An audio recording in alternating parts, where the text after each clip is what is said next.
down right here, Miners Beach, used to be an entire giant river flowing out. When it started to dry up, though, it started flowing right out of the rock right here. And that's what carved these channels in here.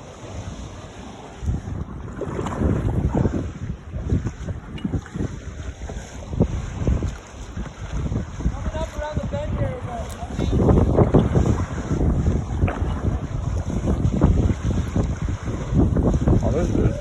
Those channels go in there quite a ways. Those channels go in there pretty far.